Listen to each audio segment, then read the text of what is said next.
வணக்கம் நண்பர்களே. நம்ம யூடியூப் சேனலை ஓப்பன் பண்ணி கிட்டத்தட்ட 2 வருஷமாகிடுச்சு. ஆனால் ஃபாலோவர் யாருமே நம்ம சேனலை ஃபாலோ பண்ண மாட்றாங்க. அதனால் என்ன ஏதுன்னு நம்ம ஃபாலோவர்ஸ்கிட்டயே கேட்டதால் நம்ம அதில் ஒரு ஃபாலோவர்ஸு மற்றவங்களுக்கும் நீங்கள் போடுற வீடியோ மற்றவங்களுக்கும் பிடிக்கணும், அப்போ தான் ஃபாலோ பண்ணுவாங்க, இல்லைனா ஃபாலோ பண்ண மாட்டேன் சொன்னதால் சரி நம்ம போடுற வீடியோ மற்றவங்களுக்கும் பிடிக்கணுன்றதால இப்போ பார்த்தீங்கன்னா முதல்ல நம்ம ஊர் பெருமையும் புகழையும் முதல்ல சொல்லலாம். அதனால் ஃபஸ்ட்டு நம்ம ஊரை பற்றி போடலாம் அப்படின்ட்டு இருக்கிறேன். கண்டிப்பாக இந்த வீடியோ பார்த்து பிடிச்சவங்க எல்லோரும் மறக்காமல் ஃபாலோ பண்ணிட்டு போங்க, சப்ஸ்கிரைப் பண்ணுங்கள். பார்த்திங்கன்னா நம்ம இருக்கிற ஊரை பார்த்திங்கன்னா குடுவாஞ்சேரி, சென்னைக்கு பக்கத்தில் இருக்குது. இந்த குடுவாஞ்சேரியிலேருந்து செங்கல்பட்டுக்கு 20 கிலோமீட்ரு. நாங்கள் செங்கல்பட்டு மாவட்டம்.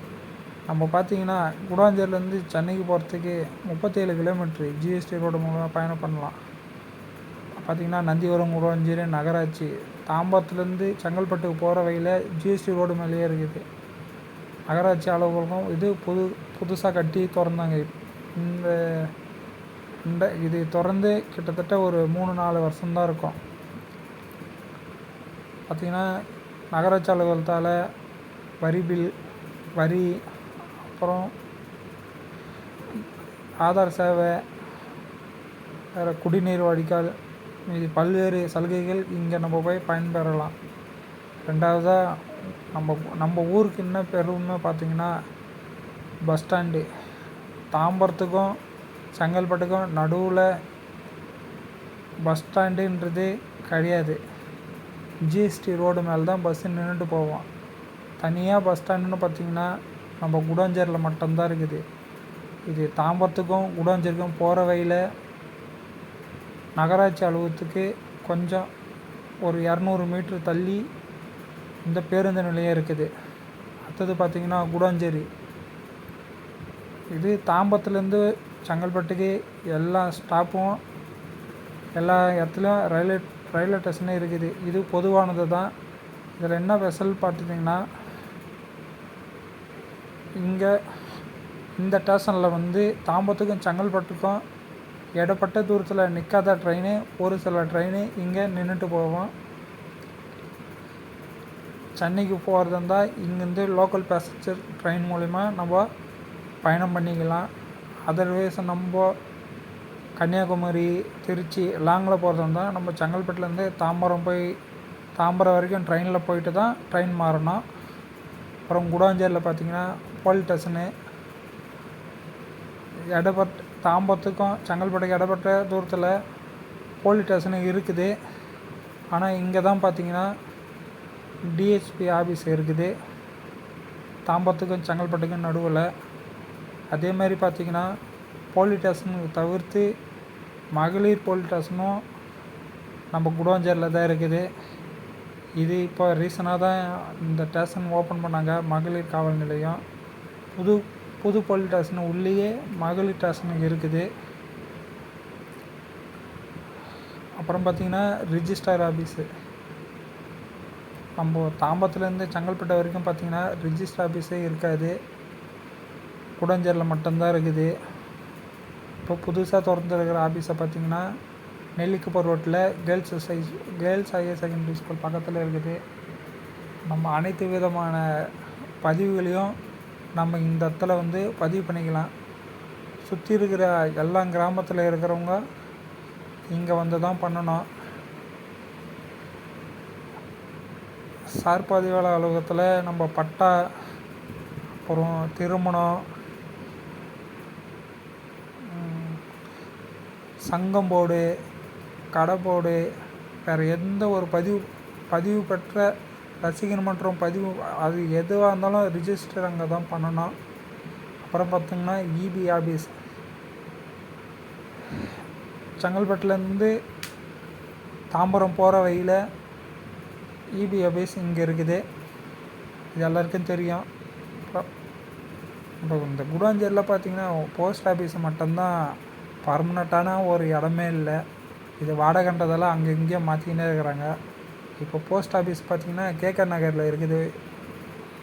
இன்றைக்கி டேட்டில் பார்த்திங்கன்னா ஹாஸ்பிட்டல், கவர்மெண்ட் ஹாஸ்பிட்டலு இங்கே செங்கல்பட்டுலேருந்து தாம்பரம் வரைக்கும் பார்த்திங்கன்னா கவர்மெண்ட் ஹாஸ்பிட்டலு இருக்குது. ஆனால் இது வந்து கிட்டத்தட்ட ஒரு 50-60 வருஷமாக முன்னாடியிலேருந்து இந்த ஹாஸ்பிட்டல் இருக்குது.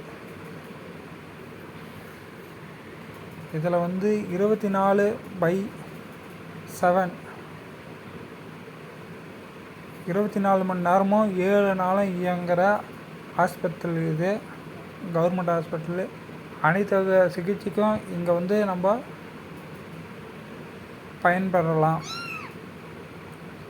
அப்புறம் பார்த்திங்கன்னா இந்த குடாஞ்சேரிக்கு ரொம்ப முக்கியமான ஒரு அடையாளமாக இருந்தது பார்த்திங்கன்னா ஸ்கூல் தான். அதுவும் இந்த பாய்ஸ் ஸ்கூல் தான். இந்த ஸ்கூலில் தான் நானும் படித்தேன். நான் இந்த ஸ்கூலில் படித்ததால் நானும் ரொம்ப பெருமைப்படுறேன். அதேமாதிரி இந்த ஸ்கூலில் படித்தவங்க சின்ன பதவியிலேருந்து பெரிய பதவி வரைக்கும் ஆகியிருக்கிறாங்க. அதை நான் நம்புகிறேன்.